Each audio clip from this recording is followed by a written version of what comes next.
ألم تر إلى الذين قيل لهم كفوا أيديكم وأقيموا الصلاة وآتوا الزكاة فلما كتب عليهم القتال إذا فريق منهم يخشون الناس كخشية الله أو أشد خشية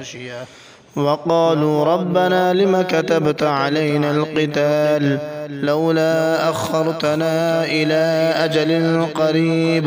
قل متاع الدنيا قليل والآخرة خير لمن اتقى ولا تظلمون فتيلا أينما تكونوا يدرككم الموت ولو كنتم في بروج مشيدة وإن تصبهم حسنة يقولوا هذه من عند الله وإن تصبهم سيئة يقولوا هذه من عندك قل كل من عند الله فما لهؤلاء القوم لا يكادون يفقهون حديثا ما أصابك من حسنة فمن الله وما أصابك من سيئة فمن نفسك وأرسلناك للناس رسولا وكفى بالله شهيدا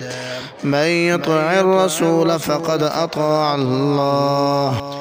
ومن تولى فما أرسلناك عليهم حفيظا ويقولون طاعة فإذا برزوا من عندك بيت طائفة منهم غير الذي تقول والله يكتب ما يبيتون فأعرض عنهم وتوكل على الله وكفى بالله وكيلا أفلا يتدبرون القرآن ولو كان من عند غير الله لوجدوا فيه اختلافا كثيرا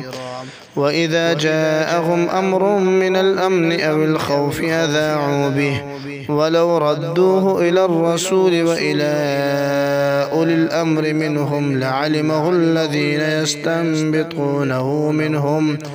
ولولا فضل الله عليكم ورحمته لاتبعتم الشيطان إلا قليلا فقاتل في سبيل الله لا تكلف إلا نفسك وحرض المؤمنين عسى الله أن يكف بأس الذين كفروا والله أشد بأسا وأشد تنكيلا من يشفع شفاعة حسنة يكن له نصيب منها ومن يشفع شفاعة سيئة يكن له كفل منها وكان الله على كل شيء مقيتا وإذا حييتم بتحية فحيوا بأحسن منها أو ردوها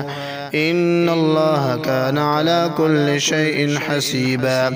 الله لا إله إلا هو ليجمعنكم إلى يوم القيامة لا ريب فيه ومن أصدق من الله حديثا.